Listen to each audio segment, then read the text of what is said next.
পৃথিবী যে কত ছোট এটা কল্পনা করলে অবাক হতে হয়। যেই সূর্যের আলোতে সকালবেলা পৃথিবীটা আলোকিত হয়, এই সূর্যটা পৃথিবীর চেয়ে 13 লক্ষ গুণ বড়। সুবহানাল্লাহ মাহফিল শেষে কয় গুণ বড়? 13 গুণ বড়, 1300 গুণ বড়, 13,000 গুণ বড়। কয় লক্ষ? 13 লক্ষ গুণ বড়। তার মানে 13 লক্ষটা পৃথিবী সূর্যের ভেতরে রাখার জায়গা আছে না নাই? সূর্যই কি তাইলে সবচেয়ে বড়? আর উপরে যান, আরো বড় পাবেন। সূর্য হচ্ছে তারা, তাই না? স্টার। সূর্যের পরে আমাদের সবচেয়ে কাছের তারার নাম প্রক্সিমা সেন্ট্রাই। আজকে গুগল করলেই পাবেন, অনেক আছে এরকম। আলফা সেন্ট্রাই এ, আলফা সেন্ট্রাই বি, ব্যাটেলজিউস নামে এক তারা পাওয়া যায়, ইটা ক্যারিনা নামে তারা পাওয়া যায়। যে সূর্য পৃথিবীর চেয়ে 13 লক্ষ গুণ বড়, এমনও অনেক তারা আছে যেটা সূর্যের চেয়ে কয়েক হাজার কোটি গুণ বড়। তার মানে ওইটাই সবচেয়ে বড় তারা না? ওগুলোরে খেয়ে ফেলতে পারে এরকমও বড় বড় তারা মহাবিশ্বে আছে না নাই? এরকম হাজার কোটি তারা নিয়ে আমাদের গ্যালাক্সি। আমাদের গ্যালাক্সির নাম মিল্কি ওয়ে। আমাদের গ্যালাক্সি থেকে সবচেয়ে কাছের যে গ্যালাক্সি, এটার নাম হচ্ছে অ্যান্ড্রোমেডা। এরকম হাজার হাজার কোটি গ্যালাক্সি নিয়ে প্রথম আকাশের মহাশূন্য। প্রথম আকাশে এখনো যাইতে পারি নাই আপনাদেরকে নিয়ে। প্রথম আকাশের কি? মহাশূন্য। চিল্লায় বলেন, প্রথম আকাশের কি? মহাশূন্য। এর অনেক অনেক অনেক উপরে প্রথম আকাশ, যেখানে কিয়ামত অবধি নাসার বিজ্ঞানীদের যাওয়া সম্ভব হবে না। প্রথম আকাশের পরে আবার দ্বিতীয় আকাশের মহাশূন্য। না জানি ওইটাতে কি আছে, না জানি ওইটার মধ্যে আল্লাহ কি সৃষ্টি করে রেখেছে। দ্বিতীয় আকাশের মহাশূন্যের পরে দ্বিতীয় আকাশ, তারপরে তৃতীয় আকাশের মহাশূন্য, তারপরে তৃতীয় আকাশ। সুবহানাল্লাহ কইবেন না? তারপরে চতুর্থ আকাশের মহাশূন্য, তারপরে চতুর্থ আকাশ। একটার চেয়ে আরেকটা কত বড়। বিষ্ণু ঈসা ইসলাম বললেন, তোমার হাতের আংটি, এই আংটি যদি সাহারা মরুভূমিতে ফেলে দাও, পুরো মরুভূমির তুলনায় তোমার আংটি যত ছোট, আল্লাহর দ্বিতীয় আসমানের তুলনায় আল্লাহর প্রথম আসমানটা ঠিক তত ছোট। তাহলে এই আসমান, এই আরশ, এই কুরসি, আমার আল্লাহর জাত ও সত্তা, এই মহাবিশ্বের তুলনায় পৃথিবীটা কতটুকু, বাংলাদেশ কতটুকু, যাত্রাবাড়ি কতটুকু, মাতুয়াইল কতটুকু, প্যান্ডেলটা কতটুকু, আর আমি না খানদান কতটুকু। কত নগণ্য আমি, কত ক্ষুদ্র আমি, কত তুচ্ছ আমি। মহাবিশ্বের তুলনায় আমি নাই, মহাবিশ্বের তুলনায় আমি নাই। এই মহাবিশ্বকে এক মহাবিস্ফোরণের মাধ্যমে তৈরি করেছে কে? স্টিফেন হকিং একটা বই লিখেছে, a brief history of time. সেখানে সে যে তথ্য দিয়েছে কোরআনের সাথে very similar to the concept of Stephen Hawking. Stephen হকিংও এই কথা বলেছে। সে বলেছে মহাবিশ্ব সৃষ্টির আগে সবকিছু একটা অণুর ভেতরে ছিল, হাই সিঙ্গুলারিটি, সবকিছু এক জায়গায় ছিল। ফাফাতাকনাহুমা, এক বিশাল আওয়াজের মাধ্যমে এক বিস্ফোরণে মহাবিশ্ব সৃষ্টি হলো। ওই আওয়াজটার নাম ছিল কুন। আওয়াজটার নাম ছিল কি? ইন্নামা আমরুহু ইযা আরাদা শাইআন আন ইয়াকুলা লাহু কুন ফায়াকুন। আমরা বাংলায় বলি না কুন ফায়াকুন? কুন ফায়াকুনের মালিক কে? তিনি বলতে দেরি, হতে দেরি হয়। কুন, হাও, হয়ে যায়। বি, ইট ওয়াজ। আল্লাহ যখন বলেছেন কুন, এই আদিতে সব মিলে থাকা এই মহাবিশ্বের সবকিছু এক মহা বিস্ফোরণের মাধ্যমে গোটা বিশ্বে ছড়িয়ে পড়লো, গোটা বিশ্বে ছড়িয়ে ঘুরতে আরম্ভ করলো। এই বিস্ফোরণের ছোট্ট একটা কণার নাম পৃথিবী। এই মহা বিস্ফোরণের ছোট্ট একটা কণার নাম মঙ্গল। এই মহা বিস্ফোরণের ছোট্ট একটা কণার নাম বৃহস্পতি। এই মহা বিস্ফোরণের ছোট্ট একটা কণার নাম সূর্য। এরকম কত হাজার, অযুত, লক্ষ, নিযুত কোটি কণা বড় বড় তারকা রূপে মহাবিশ্বে ঘুরে বেড়াচ্ছে। আল্লাহ ছাড়া এর খবর কেউ রাখে না। এগুলো যে কত বিশাল, এগুলো নিয়ে আমাদের চিন্তা করা দরকার। শুরুতে আমরা দেখি মহাবিশ্ব সৃষ্টি নিয়ে কোরআন কি বলেছে, আর বিজ্ঞান এই আধুনিক সময়ে এসে আমাদেরকে কি জানালো। কোরআন আমাদের সামনে উপস্থাপন করেছে, আওয়ালাম ইয়ারাল্লাযীনা কাফারু আন্নাস সামাওয়াতি ওয়াল আরদা কানাতা রাতকান ফাফাতাকনাহুমা وجعلنا من الماء كل شيء حي أفلا يؤمنون সুবহান আল্লাহ। কাফির মুশরিকরা কি দেখে না আদিতে সৃষ্টির শুরুতে মহাবিশ্বের সব কিছু আকাশ জমিন এক জায়গায় লেপ্টে ছিল, একটা বিস্ফোরণের মাধ্যমে আমি মহাবিশ্ব তৈরি করলাম। আর এই পৃথিবীর মধ্যে, এই বসুন্ধরার মধ্যে, মহাবিশ্বের মধ্যে প্রাণবন্ত যা আছে সব কিছু আমি পানি থেকে তৈরি করলাম।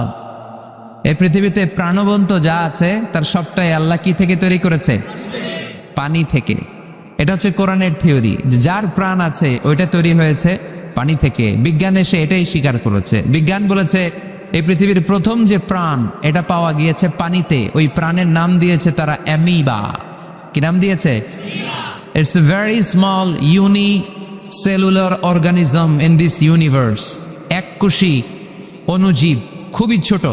তারা বলেছে এটা পানি থেকে এসেছে। তারপরে এসেছে জুপ্লাংটন, ফাইটোপ্লাংটন, ব্যাকটেরিয়া প্লাংটন। এই শৈবালগুলো, এই স্পিসিসগুলো, এই প্রজাতিগুলো পানি থেকে ডেভেলপ করেছে। তাহলে বিজ্ঞান যা বলেছে তার সাথে কোরআনের হুবহু মিল আছে না নাই? আবার আল্লাহ বললেন পানির মধ্যে আমি অনেক ক্যাটাগরি করেছি। পানির মধ্যে কিছু আছে মিঠা পানি, যেটা খেলে আমাদের হৃদয় ঠান্ডা হয়ে যায়। আবার পানির মধ্যে কিছু আছে লোনা পানি, যেটা মুখে তোলা যায় না, ঠিক কিনা? হাদা আযবুন ফুরাত ওয়া হাদা মিলহুন উজাজ। একটা লোনা পানি, একটা মিঠা পানি, দুই সাগরের পানি দুই দিক দিয়ে বয়ে যায়, মাঝখানে অদৃশ্য দেয়াল দিয়ে দিল কে? মারাজাল বাহরাইনি ইয়ালতাকিয়ান বাইনাহুমা বারযাখুন লা ইয়াবগিয়ান فبأي آلاء ربكما تكذبان। লোনা পানির সাগর, মিঠা পানির সাগর বয়ে যায়, মাঝখানে অদৃশ্য দেয়াল, একটা পানি আরেকটার সাথে মিশে না, ঠিক কি না? এই দৃশ্য দেখছেন আপনারা? কোথায় দেখেছেন? চাঁদপুর,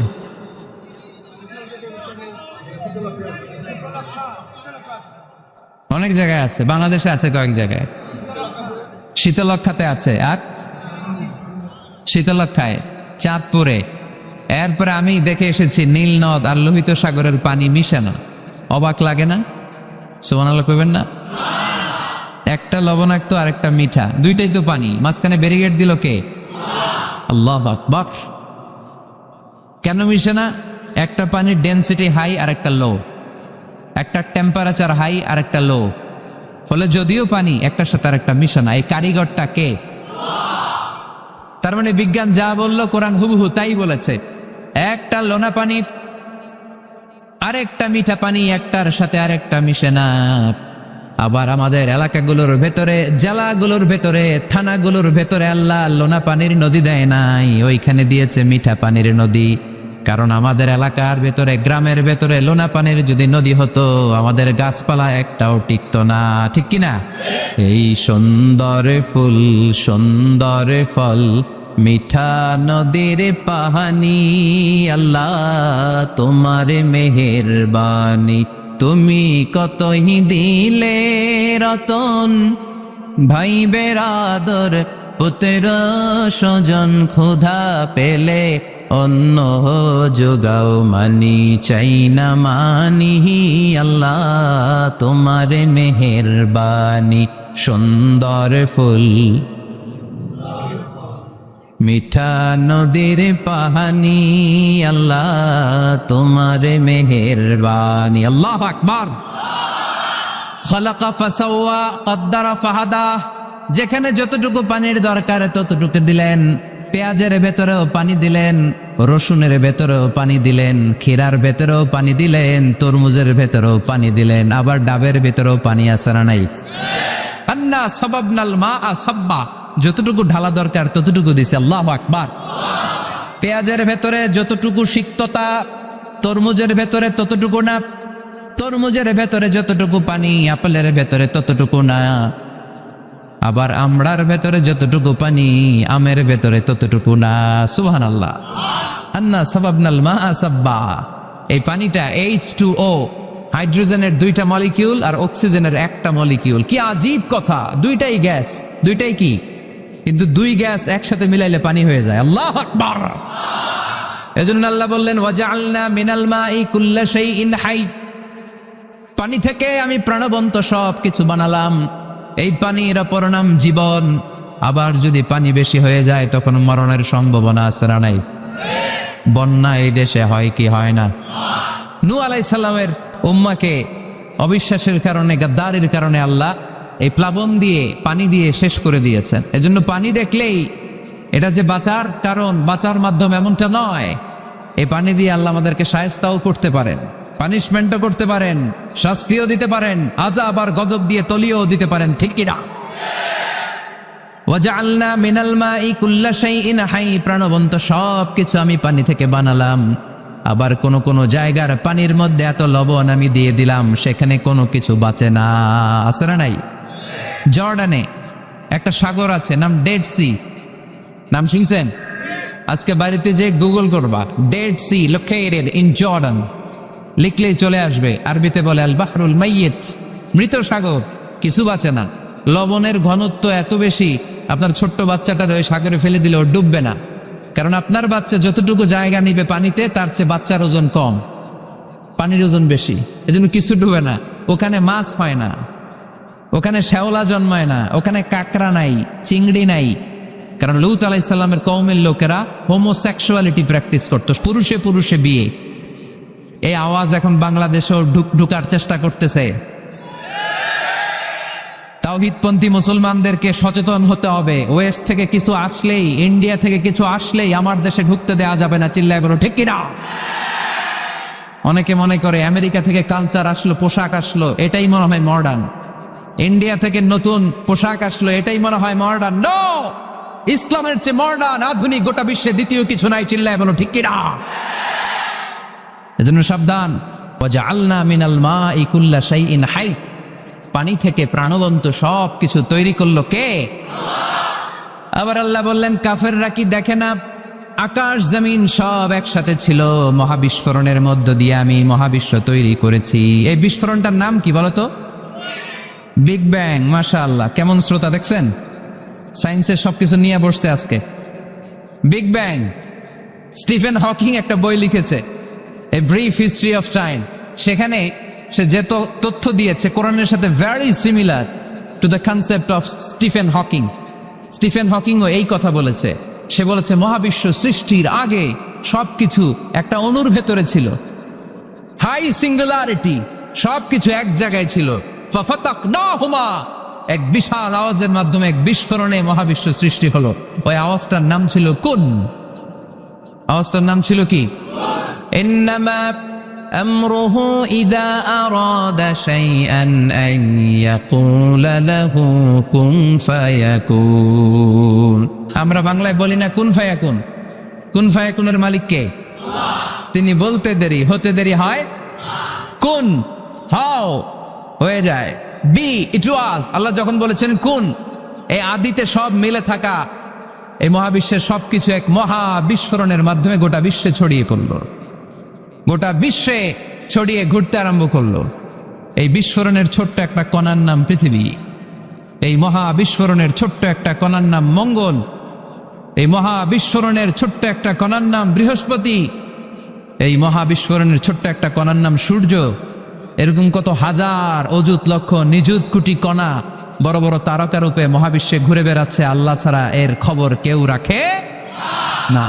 এগুলো যে কত বিশাল, এগুলো নিয়ে আমাদের চিন্তা করা দরকার।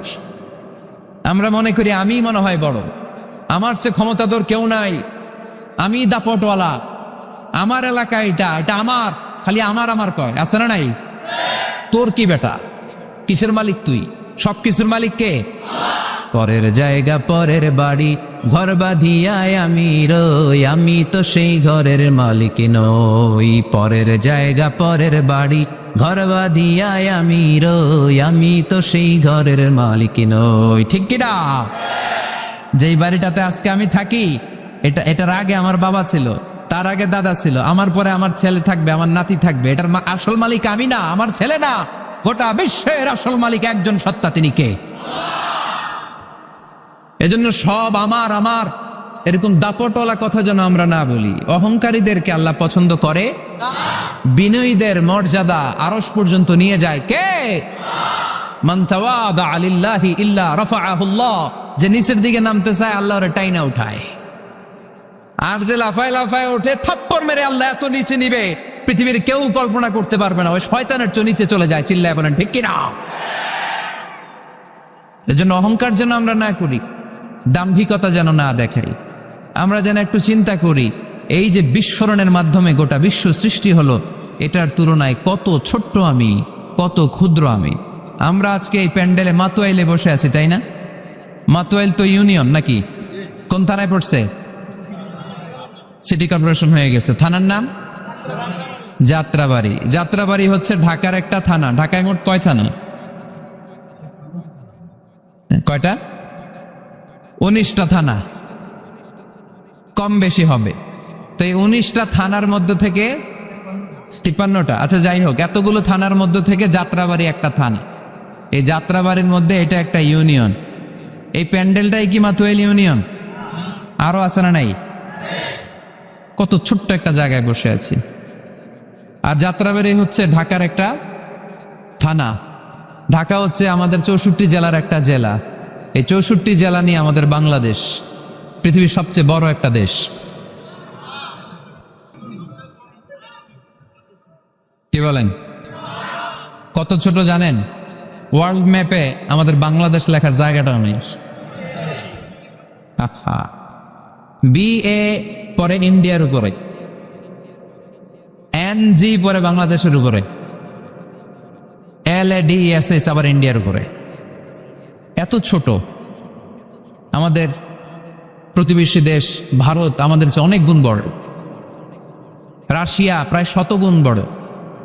তাহলে কত বড় বড় দেশ আছে। এরকম 200টা দেশ নিয়ে আমাদের এই বসুন্ধরা, আমাদের এই পৃথিবী। আবার এই 200টা দেশ মিলে এই পৃথিবীর 30 ভাগ, বাকি 70 ভাগ শুধু পানি। তার মানে মহাবিশ্বের সবচেয়ে বড় গ্রহের নাম পৃথিবী, তাই না? এত বড় হওয়ার পরও এটা বড় হইতে পারে নাই। পৃথিবী যে কত ছোট এটা কল্পনা করলে অবাক হতে হয়। বৃহস্পতি একটা গ্রহ আছে, আমাদের সৌরজগতের গ্রহ। আপনারা দেখবেন গুগল করলে একটার থেকে আরেকটার সাইজ কত বড়। বৃহস্পতি আমাদের চেয়ে অনেক বড়। যেই সূর্যের আলোতে সকালবেলা পৃথিবীটা আলোকিত হয়, এই সূর্যটা পৃথিবীর চেয়ে 13 লক্ষ গুণ বড়। সুবহানাল্লাহ মাহফিল শেষে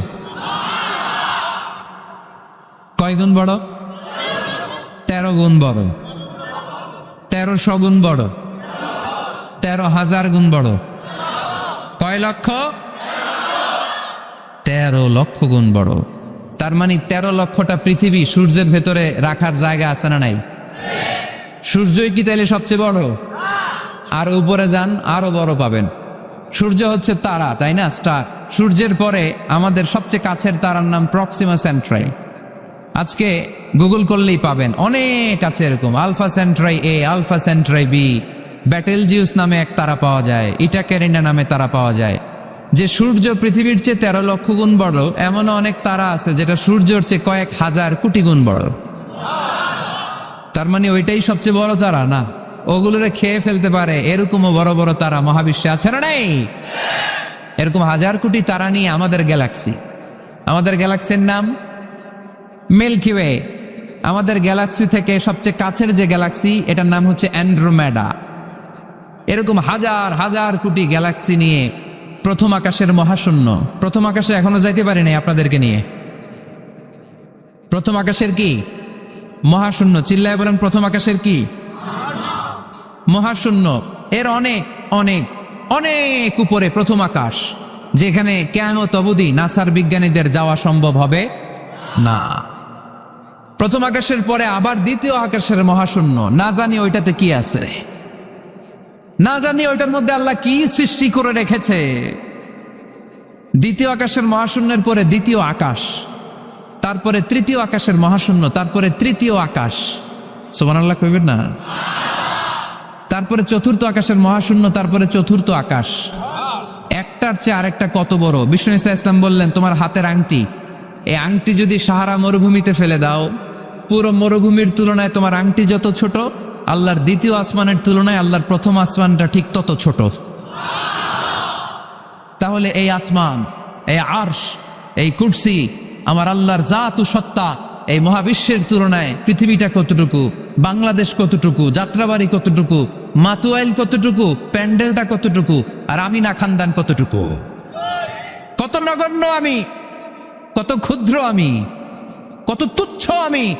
মহাবিশ্বের তুলনায় আমি নাই, মহাবিশ্বের তুলনায় আমি নাই। এক লোক ব্যাংকে টাকা তুলতে গেছে, 5,000 টাকা। কয় টাকা? তো সিরিয়ালে দাঁড়ায় আছে, দেখে তার সামনের এক লোক 50 লাখ টাকা তুলতেছে। কয় লাখ? উনি তুলবে কয় লাখ? সামনের লোক উনি তুলবে 5,000 টাকা। তো হঠাৎ করে দেখলো যে সামনের লোকটা যে 50 লাখ টাকা তুলবে, ও লিখছে 50 লাখ টাকা মাত্র। যত বড় অঙ্কই হোক, শেষে কি লিখতে হয়? তো ক্যাশের মধ্যে লিখছে, চেকের মধ্যে, যে 50 লক্ষ টাকা মাত্র। তো এইটা দেখা ও পড়ে গেছে বিপদে, হায় হায়, 50 লক্ষ টাকা মাত্র। তো তারপর ওর চেক নিয়ে ও ক্যাশ কাউন্টারে দিছে। ক্যাশ কাউন্টার দেখতেছে, উনি লেখছে 5,000 টাকা নাই। 5,000 টাকার পরে কি লেখছে? নাই। তো ক্যাশে যে বসছে, কি ভাই ঘটনা কি? এত এত ক্লায়েন্টের সাথে ফিনান্সিয়াল ট্রানজাকশন হ্যান্ডেল করি, আমার জীবনে কাউরে তো টাকার সংখ্যার পরে নাই লিখতে দেখি নাই, ঘটনাটা কি? তো সে বলতে শুরু করলো, ভাই আমার আগে দেখলাম একজন 50 লাখ টাকা তুলছে, তো 50 লাখ টাকা যদি মাত্র হয়, আমার 5,000 তো নাই। তো এই যে মহাবিশ্বের বর্ণনা যে তোমাদেরকে শোনালাম, এগুলো যদি চিন্তা করি, আমি আছি? আমি নাই, কিছুই না আমি। কত তুচ্ছ আমি, কত নগণ্য আমি। এই মহাবিশ্বকে এক মহা বিস্ফোরণের মাধ্যমে তৈরি করেছে কে? আবার আল্লাহ বললেন, ওয়াস-সামাআ বানাইনাহা বিআইদিন ওয়া ইন্না লামুসিউন। বিস্ফোরণের মাধ্যমে শুধু আকাশ সৃষ্টি করে আমি বসে থাকি নাই, এই আকাশ জমিনকে আমি আল্লাহ প্রতিনিয়ত প্রশস্ত করে দিচ্ছি। এই মহাবিশ্ব প্রশস্ত হচ্ছে, ইটস অ্যাক্সেলারেটিং, অলওয়েজ অ্যাক্সেলারেটিং। প্রশস্ত হচ্ছে, এক্সপান্ড হচ্ছে, অ্যাক্সেলারেট হচ্ছে। এটা কোরআনের কথা। কিসের কথা? 1988 সালে, ঠিক কাটায় কাটায় আজ থেকে 20 বছর আগে, সুপারনোভা কসমোলজি প্রজেক্ট নামে একটা প্রজেক্ট করে তারাও গবেষণা করে পেয়েছে যে মহাবিশ্ব স্থির নেই, এটা ঘোরার পাশাপাশি অ্যাক্সেলারেট হচ্ছে। চিল্লায় পড়তে হবে আল্লাহু আকবার। তার মানে কোরআনে যে তথ্য উপাত্ত আল্লাহ দিয়েছেন, বিজ্ঞানের সাথে এগুলো সাদৃশ্য আছে না নাই? আবার আল্লাহ কসম কেটে বললেন, ফালা উকসিমু বিমাওয়াকিইন নুজুমি ওয়া ইন্নাহু লাকসামুন লাউ তা'লামুনা আযীম। আমি আল্লাহ তারকা পতিত হওয়ার জায়গাগুলোর কসম খাই, যেখানে তারকাগুলো ঘুরতে ঘুরতে ঘুরতে ঘুরতে ওইটার রেঞ্জে যখন চলে যায়, মুহূর্তের মধ্যে তারকা তার অস্তিত্ব হারিয়ে ফেলে। সুবহানাল্লাহ। তারকা পতিত হওয়ার জায়গাগুলোর শপথ করলেন কে? এটাকে কোরআন বলেছে মাওয়াকিউন নুজুম। নাজমুন মানে তারা, যেখানে তারা তার অস্তিত্ব হারায়। কোরআন বলেছে মাওয়াকিউন নুজুম, কিন্তু বিজ্ঞান এটার নাম দিয়েছে ব্ল্যাক হোল। বিজ্ঞান এটার নাম দিয়েছে কি? Black hole. তারা ঘুরতে ঘুরতে এই ব্ল্যাক হোলের রেঞ্জের মধ্যে যদি চলে আসে, মুহূর্তের মধ্যে তারাগুলো নিঃশেষ হয়ে যায়। এই ব্ল্যাক হোলের রেঞ্জের মধ্যে যদি কোনো তারা সূর্যের চেয়েও 1000 কোটি গুণ বড় সাইজের তারা ঘুরতে ঘুরতে ঘুরতে ব্ল্যাক হোলের সামনে আসে, বাচ্চার মুখে হাওয়াই মিঠাই দিলে যেমনি হাওয়াই মিঠাই মুহূর্তেই নাই, ওই তারাও মুহূর্তেই নাই। সুবহানাল্লাহ। মাতুয়াইলে হাওয়াই মিঠাই পাওয়া যায়? পাওয়া যায়? কই পাওয়া যায়? হ্যাঁ, আগে যখন আমরা ছোট ছিলাম আমরা এগুলো খাইতাম তো। কটকটি, কটকটি আছে এখন? ঘরের ওই যে পুরান জোতা টোতা প্লাস্টিকের বোতল, এগুলো দিয়ে আমরা কটকটি খাইতাম। আর খাইতাম এই হাওয়াই মিঠাই, খুব মজা লাগতো। এগুলো এরকম গোল করে সাজায় রাখতো, জিব্বায় লাগাইলেই নাই। খাইছেন আপনারা? এই ব্ল্যাক হোল হচ্ছে এমন যে ব্ল্যাক হোলের রেঞ্জের মধ্যে কোনো তারা ঘুরতে ঘুরতে ঘুরতে যদি চলে আসে, হাওয়াই মিঠাই মুখে লাগাইলে যেমনি নাই, ওই তারাও নাই। তার মানে কোরআন বলেছে মাওয়াকিউন নুজুম, সায়েন্স বলেছে ব্ল্যাক হোল। দুটার মধ্যে মিল আছে না নাই? তাহলে কসমোলজি নিয়ে কথা এখানেই শেষ করি। সৃষ্টিতত্ত্বে আমরা যা পেলাম, বিস্ফোরণে সৃষ্টি হয়েছে।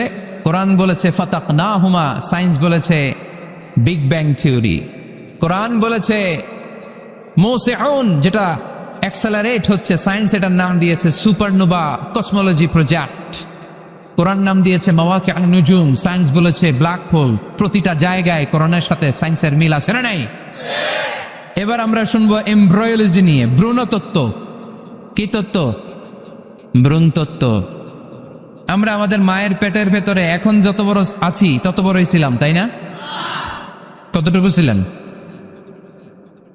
ততটুকু, একেবারে ছোট ছোট্ট ছোট্ট ছোট্ট।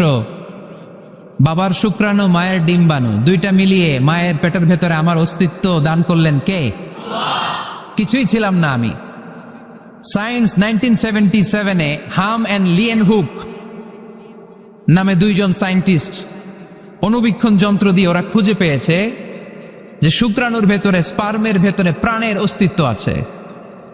কিন্তু ১৫০০ বছর আগে এর ভেতরে যে প্রাণ আছে সেটার ঘোষণা কোরআনে দিয়ে দিয়েছে কে? ওভাম অ্যান্ড স্পার্ম দুইটা মিলে হয় জাইগোট। তারপর জাইগোট থেকে হয় এমব্রয়ো, ভ্রূণ। আমি, আপনি, আমরা সবাই ছিলাম ছোট্ট একটা ভ্রূণ, ব্যাঙ্গাচির মতো।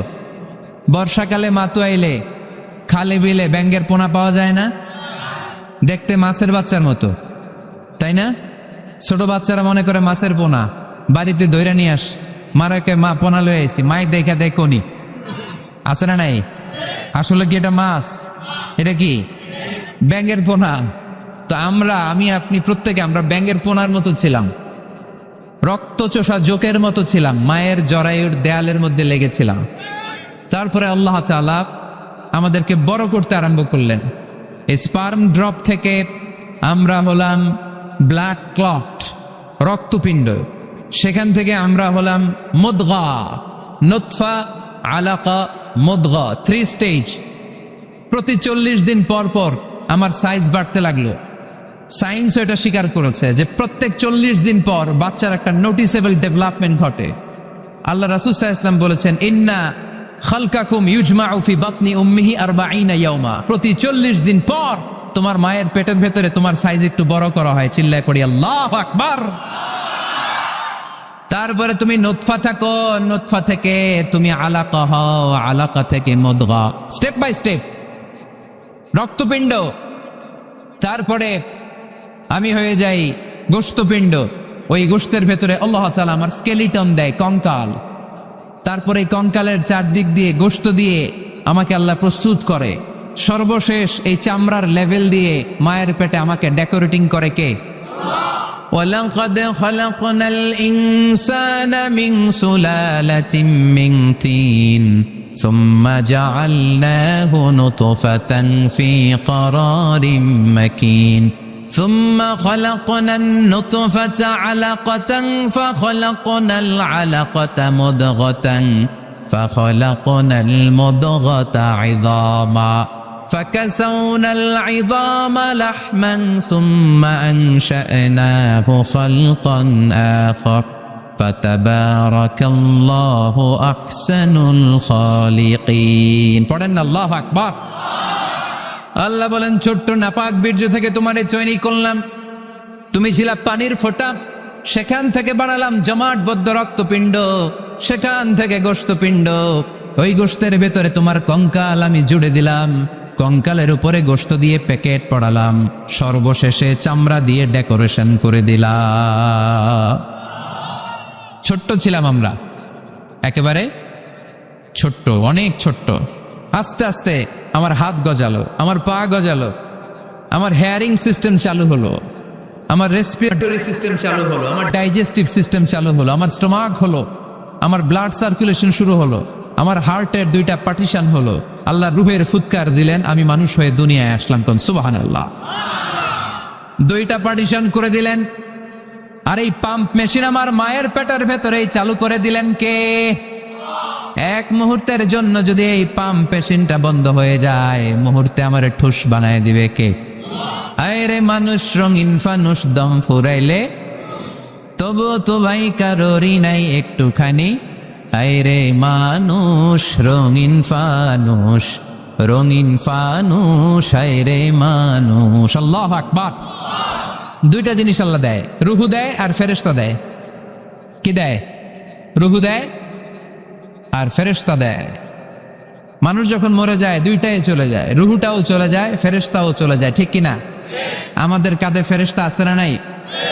দুই কান্দে ছিল যে তোমারে দুইজনা পাহারা, তোমারে একলা থুইয়া পালাইছে তাহারা। তোমার আটকুঠুরি নয় দরজা বন্ধ এবার হলো রে, হলো মুখে আল্লাহ রসুল সবে বলো, ও মুখে আল্লাহ রসুল সবে বলো। দুয়ারে আইসাছে পালকি নায়রি গাও তো হলো রে, তোলো মুখে আল্লাহ রসুল সবে বলো, ঠিক কিনা? রুহুর ফুৎকার যখন মায়ের পেটে দিলেন, হার্টবিট চালু হয়ে গেল, অলিন্দ নিলয়। বাংলায় কি বলে? ইংরেজিতে সিস্টলিক অ্যান্ড ডায়াস্টলিক। ধপ ধপ ধপ করে আমার এই হার্টের পার্টিশন থেকে ধপ ধপ করে আমি যে পৃথিবীতে এসেছি এটা জানান দিল কে? এই প্রক্রিয়ায় আল্লাহ আমারে বানালেন। এই যে এতগুলো মাস মায়ের পেটের ভেতরে ছিলাম, পৃথিবীর কেউ আমারে খাবার দিতে পারছে? চিকিৎসা করতে পারছে? যেই কবিরাজ আমারে খাবার দিলেন, অক্সিজেন দিলেন, ওই কবিরাজের নাম কি? আল্লাহ। 7 মাস আল্লাহ বললেন ফি যুলুমাতিন সালাস, 3টা প্যাকেটের ভিতরে তুমি ছিলা। কোরআন বলে কয়টা প্যাকেট? জোরে বলেন, সবাই বলেন কয়টা? কোরআনের ভাষ্য মতে 3টা প্যাকেট। মডার্ন সায়েন্সও তাই বলেছে, 3টা প্যাকেট। প্রথম প্যাকেটের নাম প্লাসেন্টা, ইংরেজিতে বলে প্লাসেন্টা। এটা হচ্ছে ফুল। বাচ্চা বেরো আর কিছুক্ষণ পরে মায়ের জরায়ের ওখান থেকে একটা ফুল বেরিয়ে আসে, এইটার প্যাকেটে ছিলাম। প্যাকেট বানাইছিল কে? 2 নম্বর প্যাকেটের নাম ওম, মায়ের জরায়ু, জরায়ুর প্যাকেটের ভিতরে ছিলাম। 3 নম্বর হচ্ছে আমার মায়ের পেট, হাত বেলি, এই পেটের প্যাকেট। 3টা প্যাকেটের ভিতরে ফি করারিন মাকিন, গোপনতম প্রকোষ্ঠে আমাকে মায়ের পেটের ভেতর থেকে পৃথিবীতে বের করে দিল কে? কত ক্ষুদ্র ছিলা, সেখানে আমি বিজয়ী হয়েছি, ঠিক কিনা? এই যে লাম, তারা প্রমাণ করেছে যে অণুবীক্ষণ যন্ত্র দিয়ে তারা দেখেছে 1 ফোঁটা বীর্যের ভেতরে 20 কোটি শুক্রাণু যদি না থাকে, তাহলে ওই ফোঁটা শুক্রাণু থেকে মায়ের গর্ভে কোনো সন্তান জন্ম লাভ করে না। কয় কোটি? আমি ওই 20 কোটি শুক্রাণুর একটা, আপনি ওই 20 কোটি শুক্রাণুর একটা, ঠিক কিনা? তার মানে মহা একটা যুদ্ধ হয়েছিল তখন ডিম্বাণুর ভেতরে আঘাত করার জন্য। সেই যুদ্ধে 19,99,99,999 শুক্রাণুকে পেছনে ফেলে ওই খেলায় চ্যাম্পিয়ন হয়েছিলাম আমি। চিল্লায় বলেন ঠিক কিনা? ওই দিন মায়ের পেটে যে আমার অস্তিত্বের জানান আমি দিয়েছিলাম, তখন আমার হাত ছিল নাকি? পা ছিল? দাঁতা ছিল? দাঁতে ছিল? টাকা ছিল? ব্যাংক ব্যালেন্স ছিল? কিছুই ছিল না। তখন আমি বিজয়ী হয়েছি। তখনও যখন আমি বিজয় লাভ করতে পেরেছি, এই দুনিয়ার বুকে এসেও আমাদের বিজয় কেউ ঠেকায় রাখতে পারবে না। চিল্লায় বলেন ঠিক কিনা? আমরা বিজয় করতে এসেছি, যাই করব আমরা ভালোভাবে করব, এটা ইসলামের শিক্ষা, ঠিক কিনা? কাজ ছোট হোক বড় হোক, ভালো করলে সওয়াব আছে না নাই? যে কোনো কাজে করো না ভাই, যে কোনো কাজে করো, তা যেন হয় সবার চেয়ে সবচেয়ে সুন্দর। যে কোনো কাজে করো না ভাই, যে কোনো কাজে করো, তা যেন হয় সবার চেয়ে সবচেয়ে সুন্দর। হোক না সেটা পড়ালেখা, রঙের ভাষায় ছবি আঁকা, হোক না সেটা সামান্য কাজ কিংবা মহত্তর, তা যেন হয় সবার চেয়ে সবচেয়ে সুন্দর। আলহামদুলিল্লাহ পড়ে। কাজ ছোট হোক কিংবা বড় হোক, ওটা ভালো করে করতে বলছে কে? ভালো করে করলে ওই কাজে বরকত দিবে কে? কাজে কোনো লজ্জা আছে? শ্রমে কোনো লজ্জা আছে? চাকরি ব্যবসায় কোনো লজ্জা আছে? লজ্জা অলসতায়। লজ্জা কিসে? মাতোয়াইলের ছেলেরা মনে থাকবে, কাজে লজ্জা পাওয়া যাবে। Never under estimate any job, big or small. ছোট হোক বড় হোক, কোনো চাকরিকে নাক ছিটকানো যাবে না। কাজ করে বেঁচে থাকতে হবে, এটাই ইসলামের শিক্ষা, ঠিক কিনা? তাহলে এই এমব্রায়োলজির এই সংক্ষিপ্ত পরিসরের যে আলোচনা, এটাতে আমরা বুঝলাম সায়েন্স যা বলেছে তার সবটুকুন কোরআনের সাথে মিল আছে না নাই? কোনো অমিল আছে? যদি কোনো অমিল তারা খুঁজে পায়, দে হ্যাভ টু ওয়েট। সায়েন্সের কি করতে হবে? অপেক্ষা করতে হবে, কারণ শুরুতে যা বলেছে এটা মনে রাখতে হবে কিন্তু, কারণ সায়েন্সের মূল থিওরি, সায়েন্সের কোনো থিওরি ফাইনাল না, আর কোরআনের মূল থিওরি, কোরআন যাই বলেছে তার সবটাই ফাইনাল। চিল্লায় বলো ঠিক কিনা? এবার দেখি হিউম্যান অ্যানাটমি নিয়ে কোরআন আমাদেরকে কি শুনিয়েছে। কোরআন আমাদেরকে শুনিয়েছে যে আমাদের দেহের প্রতিটা অঙ্গের ব্লু প্রিন্ট আল্লাহর কাছে আমাদের যে আমলনামা সেখানে আছে না নাই? আয়াহসাবুল ইনসানু আল্লান নাজমা'a 'idama বালা কাদিরিনা আলা আন নুসাউইয়া বানানা। কোরআন আমাদেরকে বলল, রাব্বুল আলামিন ইরশাদ করেছেন, মানুষ কি মনে করেছে নাকি কিয়ামতের দিন তাকে জমিন থেকে উঠাতে আমি আল্লাহর কষ্ট হয়ে যাবে? না না, শুধু তাকে উঠানোটাই আমার জন্য ব্যাপার না, তাকে তো আমি উঠাবো তার হাতের আঙ্গুলের ফিঙ্গার প্রিন্ট গুলো সহ উঠাবো। সুবহানাল্লাহ। নুসাউইয়া বানানা, বানান মানে আঙ্গুলের টিপ, এটার ইংরেজিতে কি বলে? টিপ বা প্রিন্ট, ফিঙ্গার টিপ বা ফিঙ্গার প্রিন্ট। যারা সিগনেচার করতে জানে না তারা কি দেয়? টিপ সই দেয় কি দেয় না? 1880 সালের আগে মানুষ জানতোই না এখানে যে টিপ আছে একটা, আমার এই আঙ্গুলের ফিঙ্গার প্রিন্টের সাথে এইটা মিলে না, এটার সাথে এটা মিলে না, এটার সাথে এটা না, এটার সাথে এটা না, এটার সাথে আবার এটা মিলে না, হাতের গুলার সাথে আবার পায়ের গুলা মিলে না। 1880 সালে ফ্রান্সের একজন সায়েন্টিস্ট নাম ফ্রান্সিস গ্যালটন, উনি আবিষ্কার করেছেন যে মানুষের হাতে রেখা আছে, এটাকে বলে ফিঙ্গার প্রিন্ট। একটা রেখার সাথে আরেকটা রেখার কোনো মিল নাই। আবার পায়ের যে রেখা এটাকে আবার ফিঙ্গারপ্রিন্ট বলে না, ওটার বলে ফুটপ্রিন্ট। ওটার কি বলে? শ্রীলঙ্কা একটা পাহাড় আছে, তো ওরা বলে ওইখানে আদম আলাইহিস সালামের ফুটপ্রিন্ট আছে, পায়ের ছাপ। এটা সত্যি কি মিথ্যা আমরা জানি না, ইতিহাসে পাওয়া যায়। তবে সত্য যে তথ্যটা আমরা জানি, কাবা ঘরের পাশে সাইয়েদনা ইব্রাহিম আলাইহিস সালামের ফুটপ্রিন্ট সংরক্ষণ করে রেখেছেন কে? ওয়াত্তাখিযু মিন মাকামি ইব্রাহিম মুসাল্লা। সাইয়েদনা ইব্রাহিম ওই পাথরের উপর দাঁড়িয়ে কাবা ঘর নির্মাণ করতেন। যতটুকু ওঠা লাগতো এসকালেটরের মতো, লিফটের মতো উপরে উঠে যেত, আবার নিচে নামার দরকার হলে মুহূর্তের মধ্যে এসকালেটরের মতো ওই পাথরটা নিচে নেমে যেত। চিল্লায় পড়ি সুবহানাল্লাহ। আবার প্রাণীদের সংখ্যা শনাক্তকরণের জন্য এই ফুটপ্রিন্ট লাগে। যেমন সুন্দরবনে বা অ্যামাজন জঙ্গলে বাঘ কয়টা আছে গুনতে হবে, বাঘ শুমারি হয়, আমাদের হয় আদমশুমারি, আমাদের কি হয়? আর আমাদের সুন্দরবনে কি হয়? বাঘ শুমারি। তো বাঘ গুনবে কিভাবে? কাছে যে এমনি গুনবে, বাঘমামা 1, বাঘমামা 2, বাঘমামা 3, আর বাঘ আপনারা ছেড়ে দিবে নাকি? এমনি গনে? ওখানে আসলে বাঘমামার কাছে যাওয়া যায় না, তাহলে খবর আছে। ওখানে বাঘের পায়ের ছাপ দেখে বাঘ শুমারি হয়, কারণ একটা বাঘের পায়ের ছাপের সাথে আরেকটা বাঘের পায়ের ছাপের কোনো মিল না। কারিগরটার নাম কি? ফ্রান্সিস গ্যালটন 1880 সালে আবিষ্কার করলেন যে একটার সাথে আরেকটার মিল নাই। 1880 সালের আগে পৃথিবীর কেউই জানতো না এই জায়গায় এই কারিশমা আছে, কেউ জানতো? কিন্তু 1400 বছর আগে কোরআনের মধ্যে বলে দিয়েছে কে? আয়াহসাবুল ইনসানু আল্লান নাজমা'a 'idama বালা কাদিরিনা আলা আন নুসাউইয়া বানানা। মানুষ কি মনে করেছে নাকি মানুষ মরে যাবে, হাড়গোড় পচে যাবে, তারে আমি উঠাতে পারবো না? আর তোরে তো আমি উঠাবোই, তোর ফিঙ্গার প্রিন্ট সহকারে উঠাইয়া দেব। এখন সব জায়গায় এটা লাগে। সিম যারা কিনতে যান, সিম গ্রামীণের সিম কিনতে গেলে লাগে না? এটাকে বলে বায়োমেট্রিক অথেন্টিকেশন। সিম কিনতে লাগে, ইমিগ্রেশন পাস করবেন ফিঙ্গারপ্রিন্ট লাগে, এম্বাসিতে লাগে। তাহলে ফিঙ্গারপ্রিন্টের ব্যাপারে সায়েন্স যা বলেছে আর কোরআন যা বলেছে কোনো অমিল আছে?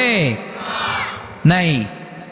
এরপর আল্লাহ যে উঠাবেন, মিনহা খালাকনাকুম ওয়া ফিহা নুঈদুকুম ওয়া মিনহা নুখরিজুকুম তারাতান উখরা। মাটি থেকে বানালাম, মাটি থেকে তোমাদেরকে তৈরি করলাম, মাটির কবরে তোমাদেরকে শুইয়ে দিলাম, আবার মাটির কবর থেকে হাসরের মাঠে আমাদেরকে তুলে ফেলবেন কে? এখন এই যে মাটির ভেতরে আমরা রইলাম, মাটির ঘরে আমরা থাকলাম, পচে গেলাম, মরে গেলাম, কিভাবে উঠাবে? আল্লাহ রাসূল সাল্লাল্লাহু আলাইহি ওয়াসাল্লাম বললেন কিভাবে তোমাদেরকে উঠাবে শোনো। মজার ঘটনা, খেয়াল করে শোনেন। আল্লাহ রাসূল সাল্লাল্লাহু আলাইহি ওয়াসাল্লাম বললেন, সহিহ মুসলিমের বর্ণনা, ইন্না ফিল জাসাদি আযমান লা তাকুলুহুল আরদু আবাদান ওয়া মিনহু ইউরাক্কাবুল খালকু কুল্লুহু ইয়াউমাল কিয়ামা। আল্লাহ রাসূল বললেন, নিশ্চয়ই প্রত্যেক মানুষের, প্রত্যেক প্রাণীর দেহের মধ্যে একটা ছোট হাড় আছে। কি আছে? হাড় বা হাড্ডি। লা তাকুলুহুল আরদু আবাদা, মাটি কখনো এই হাড্ডিটারে খেতে পারে না। অমিনহু ইউরাক্কাবুল খালকু কুল্লুহু ইয়াউমাল কিয়ামা, কিয়ামতের দিন ওই হাড্ডিকে বেসিক ধরে সবগুলো মানুষকে দাঁড় করায় দিবে কে? সাহাবারা জিজ্ঞেস করলেন, আইয়ু আযমিন ইয়া রাসূলুল্লাহ, ও আল্লাহর হাবিব, ওই হাড্ডিটার নাম কি? আমাদের জানতে বড় মনে চায়। বিশ্বনবী বললেন, হাড্ডিটার নাম হলো আজবুয জানাব। আজবুয জানাব ইংরেজিতে বলে কক্সিক্স। ইংরেজিতে কি বলে? ডাক্তার হওয়া কে কে? হাত তোলো। ডাক্তার হতে চাও দেখি কে কে? মাতোয়েলের ছেলেরা, এদিকে ডাক্তার নাই, তাহলে ডাক্তার হওয়া কারা কারা দেখি? মাশাআল্লাহ, মাশাআল্লাহ। আল্লাহ তোমাদেরকে বড় ডাক্তার হওয়ার তৌফিক দান করুক। হাত নামাও।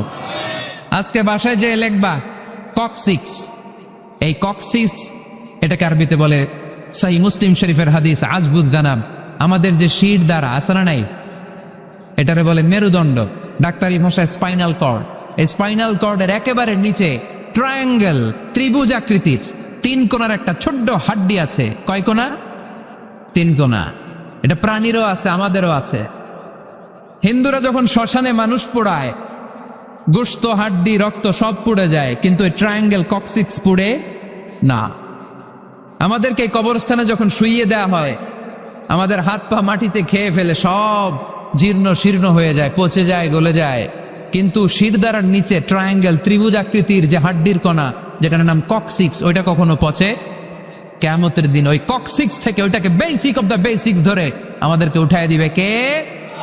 এজন্য আল্লাহ বললেন, মিনহা খালাকনাকুম ওয়া ফিহা নুঈদুকুম ওয়া মিনহা নুখরিজুকুম তারাতান উখরা। মাটি থেকে বানালাম, মাটির কবরে শুইয়ে দিলাম, আবার মাটির কবর থেকে তোমাদেরকে দাঁড় করাবে কে? তাহলে আজবুয জানাব কোরআনের ভাষা, হাদিসের ভাষা, বিজ্ঞানের ভাষা হচ্ছে কক্সিক্স। মিল আছে না নাই? চিল্লায় বলতে হবে, মিল আছে না নাই? কি কষ্ট হচ্ছে আপনাদের? আরো 2-1 মিনিট শুনবেন, শুনবেন, শুনবেন। তাহলে তাকবীর পড়েন, লিল্লাহে তাকবীর, লিল্লাহে তাকবীর, লিল্লাহে তাকবীর। তাহলে হিউম্যান অ্যানাটমি নিয়ে আমরা সায়েন্সের ভাষ্য আর কোরআনের ভাষ্য যা শুনেছি, মিল আছে না নাই? এবার আমরা ফিজিক্স নিয়ে শুনবো। ফিজিক্স মানে কি? পদার্থবিদ্যা। পদার্থের অনেক গুরুত্বপূর্ণ একটা এলিমেন্ট হচ্ছে লোহা। লোহা চিনি আমরা। এই মাইকে লোহা আছে না নাই? লোহা ছাড়া মাইক বানানো যায়, বাড়ি বানানো যায়, গাড়ি বানানো যায়, ক্যামেরা বানানো যায়, মোবাইল বানানো যায়, প্লেন বানানো যায়, কম্পিউটার বানানো যায়। লোহা ছাড়া কিছুই হয় না, ঠিক কিনা? যেহেতু লোহা ছাড়া কিছুই হয় না, এই জন্য লোহার নামে আল্লাহ কোরআনে একটা সূরাই দিয়ে দিলেন। সুবহানাল্লাহ বাড়িতে গিয়ে বললেন। ওই সূরাটার নাম আরো জোরে, মাশাআল্লাহ, আল হাদিদ। আল্লাহ বললেন, ওয়া আলান্না লাহুল হাদিদ, ও দাউদ, তোমার জন্য লোহারে আমি নরম বানিয়ে দিলাম। ফিহি বাসুন শাদীদ ওয়া মানাফিউ লিন-নাস ওয়া আনজালনাল হাদিদা ফিহি বাসুন শাদীদ ওয়া মানাফিউ লিন-নাস। আমি লোহাকে আকাশ থেকে নাজিল করলাম, লোহার ভেতরে রয়েছে অনেক শক্তি। মানাফিউ লিন-নাস, মানুষের জন্য উপকার। এই লোহা দিয়ে নানান ধরনের জিনিস বানানোর কৌশল আমাদেরকে শিখালো কে? ওয়া আনজালনাল হাদিদ, লোহাকে আমি নাজিল করেছি। এই আয়াত থেকে বোঝা গেল লোহা পৃথিবীর উপাদান না। চাচা, ওয়া আনজালনাল হাদিদ, লোহাকে আমি নাজিল করেছি। আকাশ থেকে বৃষ্টি নাজিল করে কে? এই কোরআনকে নাজিল করছে কে? নাজিল কি উপরের থেকে হয় না নিচ থেকে? তার মানে ওয়া আনজালনাল হাদিদ, লোহাকেও আল্লাহ এইভাবে নাজিল করছে। কোরআন যেমনি উপর থেকে নিচে, ফ্রম আপ টু ডাউন, বৃষ্টি যেমনি উপর থেকে নিচে, তেমনি লোহাকেও উপর থেকে নিচে নাজিল করেছে কে?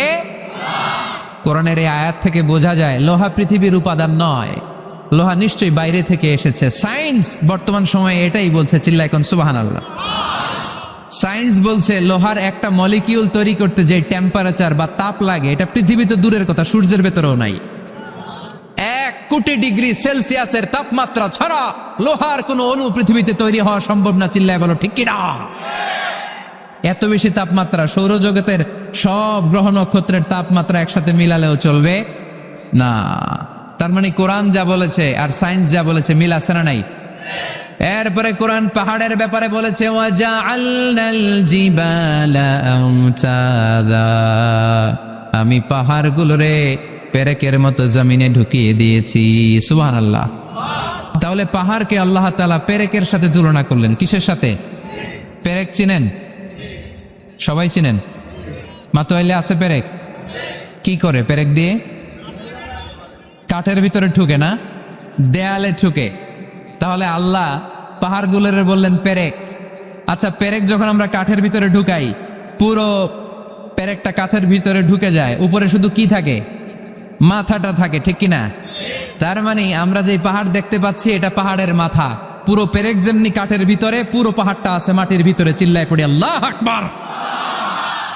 জমিনে আমরা দৃশ্যমান এই পৃথিবীতে খালি চোখে যে পাহাড় দেখতে পাই, এটা আসল পাহাড় না, এটা পাহাড়ের মাথা। যেমনি পেরেক যখন কাঠের ভিতরে ঢুকে দেই, পুরো পেরেকটা কাঠের ভিতরে ঢুকে যায় কি যায় না? পেরেক নিয়ে যখন আমি হাতুড়ে দিয়ে মারলাম, পুরো পেরেকটা কই যায়? কাঠের ভিতরে, তাই না? তার মানে খালি চোখে যে পাহাড় দেখি, এটা পেরেকের মাথা যেমনি একটু দেখা যায়, এটা পাহাড়ের মাথা।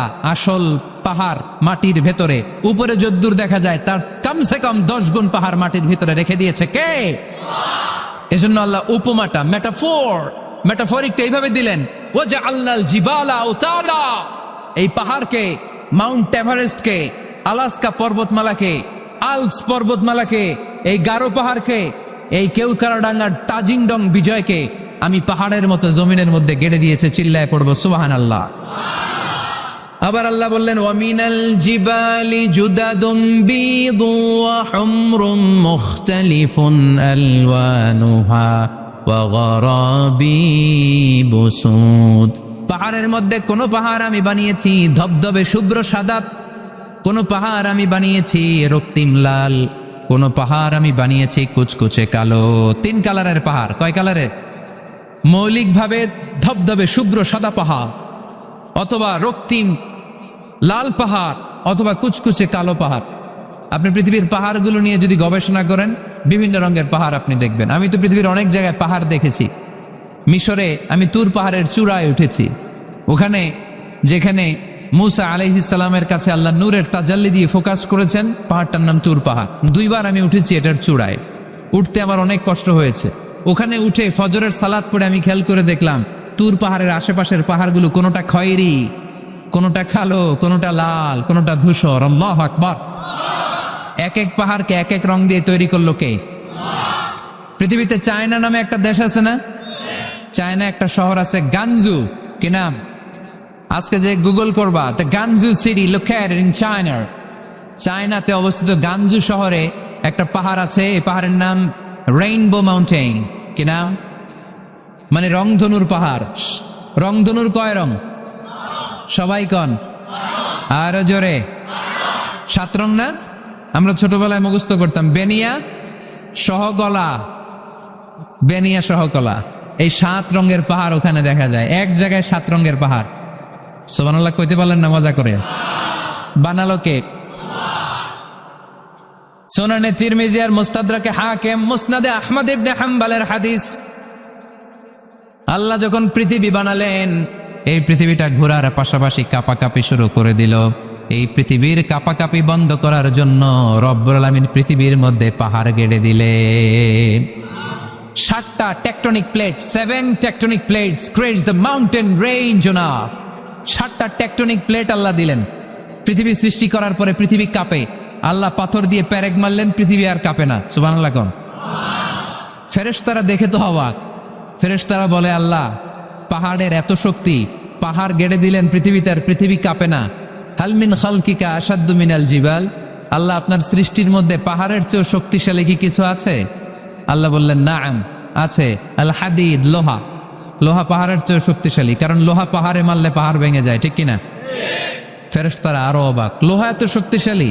হাল মিন খালকিকা আশাদ্দু মিনাল হাদিদ। আল্লাহ, তাহলে লোহার চেয়ে শক্তিশালী মনে হয় কিছু নাই? আছে। আল্লাহ বললেন নাম আছে, আন্নার আগুন, কারণ আগুনের মধ্যে লোহা ফেলে দিলে লোহা গলে যায়, ঠিক কিনা? ফেরেশতারা তো আরো অবাক। ফেরেশতারা বলে তাই নাকি? আগুন এত শক্তিশালী, তো হালমিন খালকিকা আসাদ্দু মিনান নার, আল্লাহ আপনার সৃষ্টিতে আগুনের চেয়েও শক্তিশালী কিছু আছে? আল্লাহ বলে আছে। আলমা পানি, কারণ আগুনের মধ্যে পানি ঢাললে আগুন পাওয়া যায়। ফেরেশতারা তো এবার আরো অবাক, পানি এত শক্তিশালী, ওই পানি গট গট গট গট করে আমরা খাই, এত শক্তিশালী আল্লাহ। হালমিন খালকিকা আসাদ্দু মিনাল মা, আপনার সৃষ্টিকুলের মধ্যে পানির চাইতেও শক্তিশালী কি কিছু আছে? আল্লাহ বলে আছে। সেটা আবার কি? আল্লাহ বলে আর রিহ, বাতাস। বাতাস যখন সাগরের পানির মধ্যে উচ্ছ্বাস মারে তখন এটা জলোচ্ছ্বাস হয়ে যায়, ঠিক কিনা? বাতাসের ধাক্কায় পানি জলোচ্ছ্বাস হয়ে এক জায়গা থেকে আরেক জায়গায় যায়। আল্লাহ বললেন পানির চাইতেও শক্তিশালী সৃষ্টি আমার আছে, ওইটার নাম বাতাস। ফেরেশতারা অবাক হয়ে আবার জিজ্ঞেস করে, আল্লাহ আপনার সৃষ্টিকুলের মধ্যে বাতাসের চাইতেও শক্তিশালী কিছু আছে কিনা বলেন। আল্লাহ বললেন আছে, বাতাসের চাইতেও শক্তিশালী হলো আমার আশরাফুল মাখলুকাত মানুষ।